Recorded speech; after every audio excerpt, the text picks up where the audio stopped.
Good afternoon, viewers and listeners of Concerned Citizens Media. Thank you again for joining me. Uh, I will share some news with you today, March the 5th, I believe, 2022. So the first one is the Prosperity Party is in a very deep trouble. There are reports of the party the party officials involved in mismanagement of the funds, corruption, and other issues. So the party, the Prosperity Party in general, tinted with corruption, stealing party money, and including the government money. So they are now in self-correcting mission, having meetings and try to eliminate some members, but in general, is the parties, is in trouble. But they are trying to eliminate each other. For example, the Sidama Prosperity Party eliminated 146 members, officers of Prosperity Party, and left 238 with warning. This is a big mess. And also the Amara Prosperity Party also eliminated some members, and warned the members to pay back the money, and with interest. So there are reports of like taking money, party money, in millions. So they didn't give us a list of individuals, especially from Amara Prosperity Party, who are fired, who are left with, avoided firing by giving warning, who supposed to pay back the money they stolen from the party and from the government. So it's the lists of names is not given for Prosperity Party, for Amara Prosperity Party, and the Oromo Prosperity Party might also be in the same group, because the Prosperity Party in general is in a bad shape. They are failing the country. They starting from the prime minister down to the local members, all of them in the same structure, mismanage the country, mismanage the fund, involved in corruption. Now they try to correct it too late. I think they messed up the country, and even the upcoming dialogue will not fix the Ethiopia's problem. So that's why I call repeatedly for the prime minister to resign and to give a chance for transitional government for that country, because it's too much corruption, too much mismanagement, too much lying, and so many rumors are going around on social media. Even the firing of the deputy prime minister and the foreign minister, the Mecca McConnell, is not confirmed yet, but some senior from Amara Prosperity Party officers from that party fired from the party. So we'll follow it, and I will report to you. The other thing is the rearresting of Eskender Nega is also on social media, and some saying he and some other individuals rearrested with the Ethiopian government. So Balderas Eskender Nega, the true democracy or the genuine democracy party. That's why he's claiming that's his party. So he is rearrested, but it's not confirmed. Please confirm with additional resources. But that is also reported. It could be rumor, but he is rearrested again. We don't know the reason, and it's not confirmed yet, but it's already out on some social media. He is a leader of Balderas for Genuine Democracy Party. So that's the situation. Ethiopia is in trouble because we have Prosperity Party leaders in a very mess, mismanagement, corruption, lies, and other poor quality to govern that country. So the war in between TDF and Afar is also continues. No ceasefire, and the ongoing war between Russia and Ukraine is still ongoing and continues. But there is a report of ceasefire, and I have one video on that one too. So let's continue reading some other news. Thank you again for joining me. The first one here, detained OLF PR officer Bati Urgesa diagnosed with hepatitis B, denied access to health care. This is a very serious issue. The head of OLF public relations, Bati Urgesa, was diagnosed with hepatitis B, but is denied access to health care, according to sources close to his family.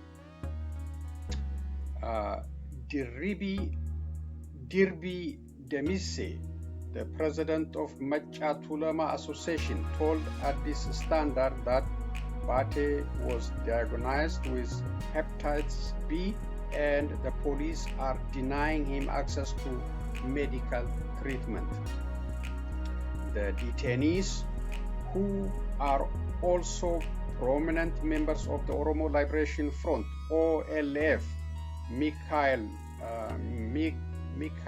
Boran, Kananisa Ayana, Dawit Abdata, Lammi Benya, Gada Gabisa, and the PR Bati Urgesa, who were reportedly on hunger strike for over a week and were rushed to the hospital in Addis Ababa last month.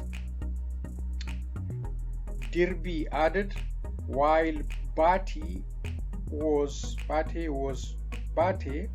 is diagnosed with hepatitis B and his condition remains to be seen.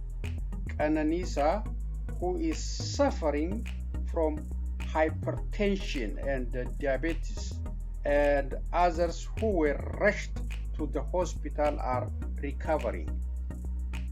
In February, Dirbi quoted the doctors as saying the detainees are unable to eat and that they were to be resuscitated by IV fluids. However, the interim party's PR, Lammi Gammachu, told Addis Standard that the doctors refused to admit the detainees, citing fear of taking responsibility for their lives. They were brought back to the hospital this morning from Burayu, Lammi said, adding, family members and the lawyers are prevented from seeing them. According to the interim PR, Qananisa Ayana is unconscious, while both Michael Boren and Bati Urgesa were in critical conditions when they were rushed to the hospital last month. Bati Urgesa's wife, Beza Haile, told Addis Standard at the time, "I have no idea about the condition my husband is in. I am very anxious." According to Lammi, family members and the lawyers are not allowed to contact the detainees. Family members who spoke to Addis Standard added that they didn't have full information about their conditions and were denied visits.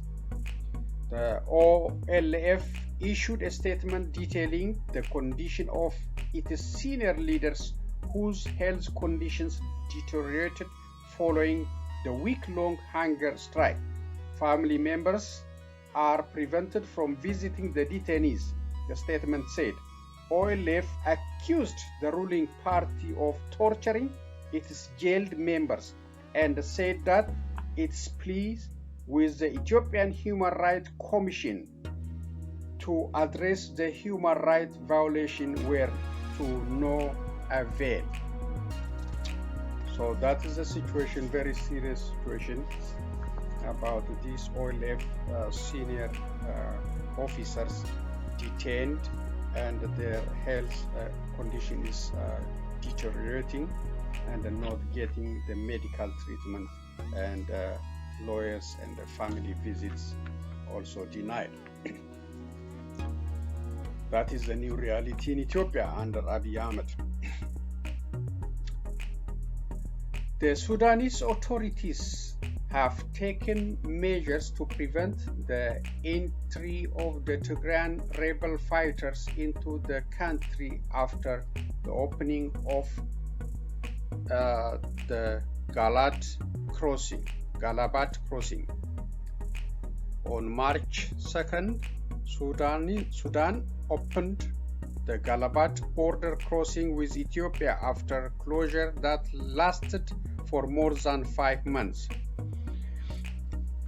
After the resumption of the movement of people and goods between the two countries, 50 refugees entered the country, coming from the Aksum town, where battles are taking place with government forces.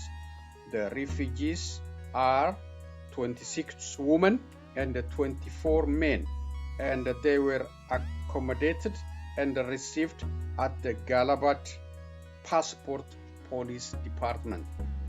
The security authorities also report that more Tigrayan refugees had crossed from different areas in the Tigray and Amara regions to Sudan.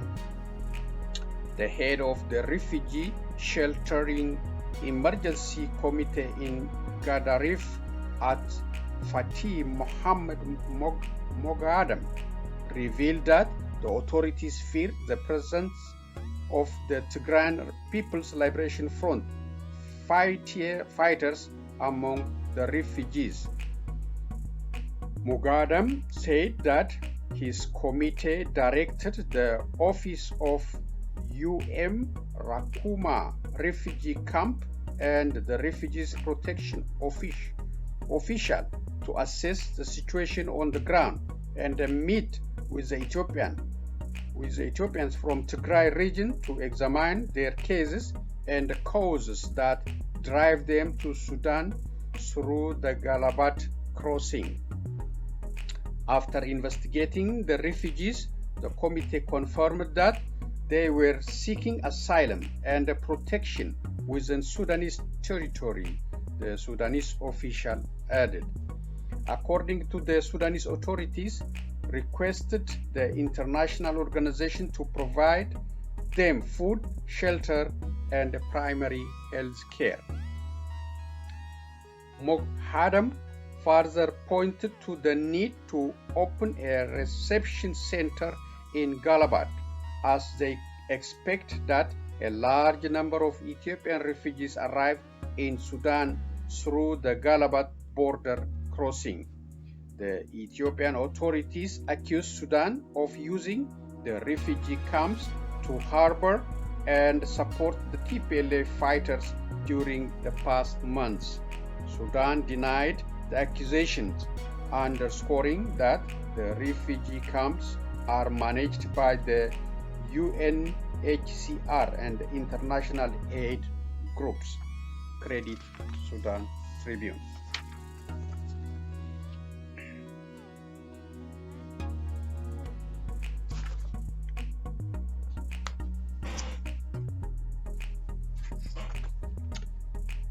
Okay, this is about Iran nuclear deal. Near completion of the Iran nuclear deal advances Israel's military option. With Iran and the great powers approaching the signing of a nuclear agreement in Vienna, the Israeli political, security, and military circles are anxious to discuss the next step. Their options include continuing effort to thwart the agreement by communicating with the US and the European parties, persisting with economic pressure, or putting the military option on the table, despite its high cost, especially with the outbreak of the Ukrainian war. In recent days, Israelis have put forward that they say is a middle alternative between accepting the nuclear agreement despite its harm to the occupying power and the offensive option that may encounter international opposition. This alternative is intensifying special security and intelligence operations by Mossad, including the assassination of nuclear scientists, cyber penetrations, or the targeting of nuclear facilities with surgical operations. Israeli military circles are saying that if a new nuclear agreement is signed with Iran, Mossad will be at the forefront of Israeli secret war against the ballistic missile project and the production of a nuclear warhead for Iranian missiles. This, however, a serious challenge to Mossad's boss, David Barna, at a time when his agency is undergoing organizational changes and a wave of resignation of its senior leaders. For Israelis, the importance of Mossad's role comes in light of the failure of its political leadership to change the provision of the nuclear agreement to be signed. The political leadership has made a strategic decision not to clash with the Joe Biden administration as Benjamin Netanyahu did when he clashed with Barack Obama in 2015. Meanwhile, secret channels witnessed Israel's attempt to influence the content of the agreement and persuade Washington to insist on certain points in the negotiations in Vienna. Similar efforts were exerted by the diplomatic channel of the foreign ministry with Britain, France, and Germany, but all to no avail. The security community is watching a number of risks resulting from the signing of the nuclear agreement, especially given the weak US position in the negotiation with Iran following the outbreak of the war in Ukraine. It seems that Biden is running out of patience and rushing to conclude an agreement with Iran, while emphasizing that Israel is not a party to the new agreement. Israel, however, opposes him and has made its position clear to the great powers, stressing that it maintains the independence of its decision on how to deal with Iran after the signing of the agreement, especially since its security will be affected in several important areas. The nuclear agreement is raising numerous Israeli concerns. These concerns include Iran's ability to progress in uranium enrichment and become a nuclear threshold state, continue on the secret military path to building a nuclear bomb, proceed with the ballistic missile project, maintain its support for its allies in Yemen, Syria, Lebanon, Iraq, and Gaza, following the lifting of some important economic sanctions, and finally, the flow of funds it will gain from the sale of oil and the resolving of frozen funds that will enhance its economic strength. Credit Middle East Monitor. So Israel is watching this agreement very, very seriously, and Mossad, the CIA of Israel, trying to do something to prevent Iran from becoming a nuclear state. They tried before, and many Iranian scientists, nuclear scientists, assassinated by Mossad and their affiliates. And Israel denied involving, but it happened. Even they tried to sabotage the nuclear power. They tried everything, and many times threatened to attack Iran. So all this didn't work. Now Iran is getting ready to sign, and that's a blow to Israel, and very serious. Dozens injured in intense West Bank clash with occupation. Dozens of civilians have been injured and suffocated in clashes that broke out in several occupied West Bank cities between hundreds of US and Israeli occupation forces. The revolving US targeted settlers, vehicles with stone on the settlement road near the town of Azun, east of Qalqiya. The occupation then deployed forces extensively in the area, searching for the users. This coincided with the outbreak of confrontation near the northern checkpoint of Qalqiya, during which the occupation forces fired a barrage of rubber bullets and poisonous tear gas canisters at the users. Local sources reported that 2 young men were wounded by metal bullets in Kafri Kadom, east of Qalqiya, after the weekly march began from the Omar ibn al-Khattab Mosque in the center of the village and headed to the closed western entrance. Clashes erupted as a result.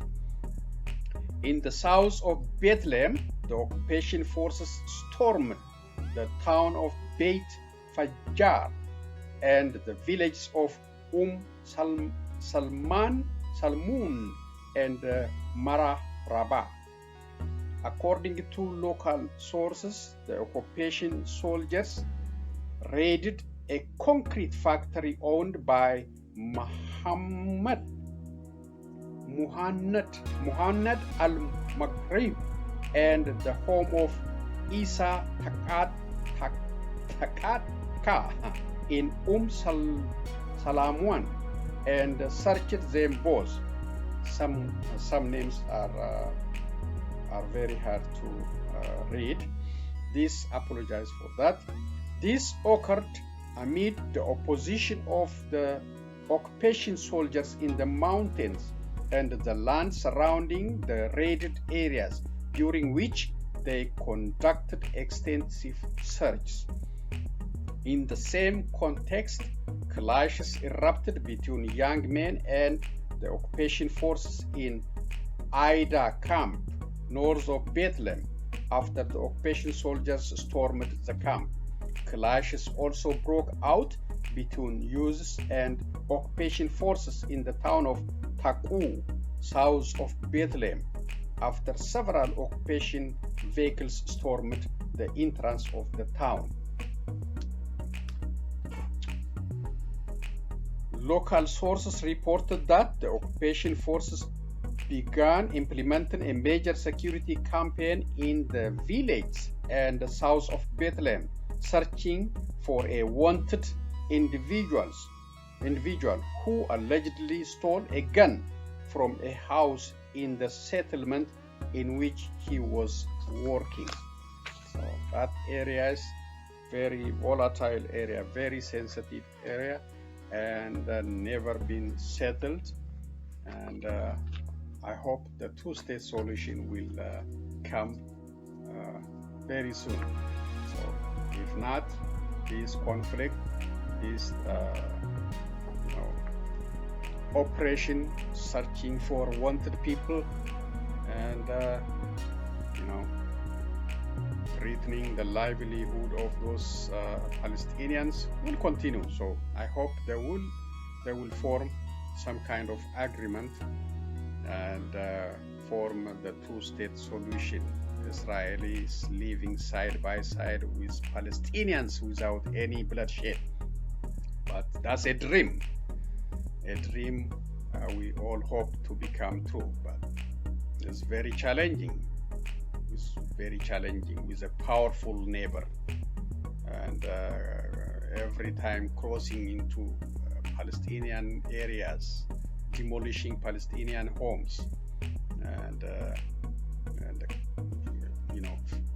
moving forward from 1967 until 2022, they keep moving, and the Palestinians have no power, not that much help from international community. So that's the reading. Thank you. Let's share some videos and end today's presentation. Thank you.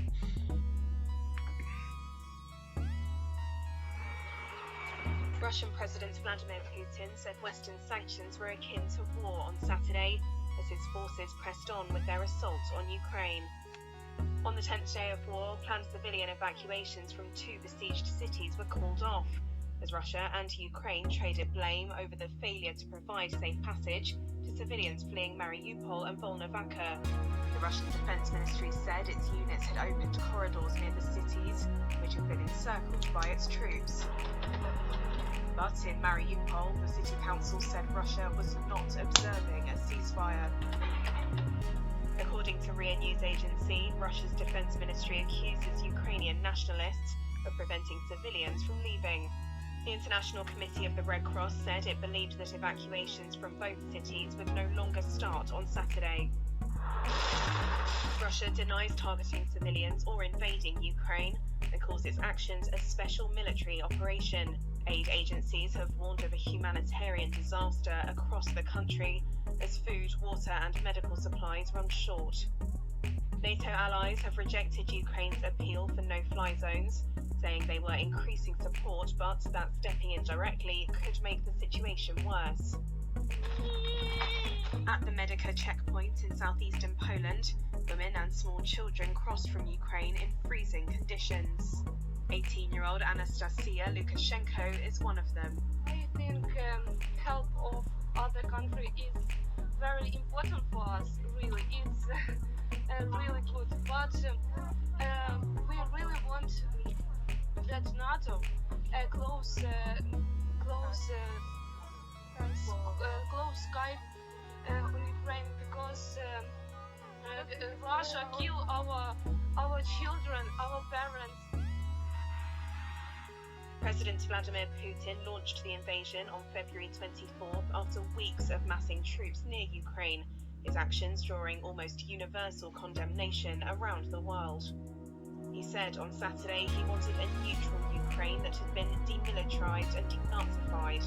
Officials in Ukraine have reported thousands of dead and wounded civilians, and many countries have imposed heavy sanctions on Russia. On Saturday, the Kremlin accused the West of economic banditry and threatened to retaliate without giving details.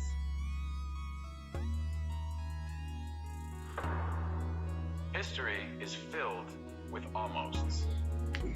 With those who almost adventured, who almost achieved. More than 100 people participated on Saturday in Bangui, the capital of the Central African Republic, CAR, in support of Russia's offensive against Ukraine. The demonstrators gathered at the foot of a statue inaugurated in late 2021 by President Faustin Archange Touadera, representing Russian fighters protecting a woman and her children. We recognize a friend in suffering. When we were in crisis, it was Russia that came to our rescue to liberate the country. We saw France, which was there but did nothing, and France continues to bully us. We have to tell certain truths today. Russia is coming to liberate us. Now we are free, and we must support Russia at all costs until our last breath. Russia came to our country in the moment of crisis. Our country has suffered. Our country has been mistreated by the rebels, and that is why we came to support Russia. Many waved Russian and Central African flags in the heart of the capital near the university. On Wednesday, the CAR abstained during the vote at the United Nations General Assembly of a text that demanded that Russia immediately cease the use of force against Ukraine. Thousands of Sufi Muslim pilgrims gathered in Dhaka for the first time since 2019 without restrictions related to the COVID virus. The followers of the Lioness Sufi Muslim Brotherhood, dressed in long white cotton robes, met on Friday in the Kamberini district in the northeast of the city, one of their strongholds. The founder of the Brotherhood announced that he is the reincarnation of the Prophet Muhammad, and that is why he is considered the messenger of God. Before he made the call to the oneness of God, there were many animist practices in this country today, which succeeded in the mission, and the Muslim religion is spread throughout the Senegalese capital. Men on one side, women on the other, they sang their traditional songs and chanted prayers. Several Senegalese television stations aired the ceremony. The reflection goes through the clothing to remind everyone that we are only of passage here. The fabric that has been given is an indication, a bekal, that reminds us of the 7 meters in which we will be buried to join our last home. These are symbols that allow us to find each other better and to have a harmonized social framework. Ce sont des symboles qui permettent un peu de bien se retrouver et d'avoir un cadre social harmonisé. In Senegal, which is nearly 95% Muslim, most are followers of the 4 main Sufi brotherhoods, all of which play a major social role. Okay, so these are the updates on YouTube I shared from different media. So the Central Republic standing and supporting the Russian invasion of Ukraine. Even some Ethiopians in Adwa celebration, they try to do that, but not in a big number. There is an intention, but we saw like a couple of Russian flags with Ethiopian flags in Addis Ababa, but it's not big like the Central Republic. So, but Ethiopia was absent on the day with the United Nations voting about this invasion, and Eritrea supported Russia with Syria and North Korea and Russia, all in opposition of the resolution. So 5 countries: Eritrea, Russia, North Korea, Syria, and I think Belarus, those opposed the resolution. It's non-binding anyway. It passed, but got notice. The United Nations in general has notice, as I said before. It's a line without teeth. That's why we see the issue between Palestinian and Israeli unresolved. That's why we see the issue we have in Ethiopia unresolved, because Russia has veto power, the United States has veto power, and China, France, and others. So because of this issue, we don't see some guidance for some kind of peaceful resolution from that body. Everybody is watching for their own interest and the global peace. That's why we see too much trouble in the world. So that's all I have for today. Thank you for joining me. I will be back again, and be safe.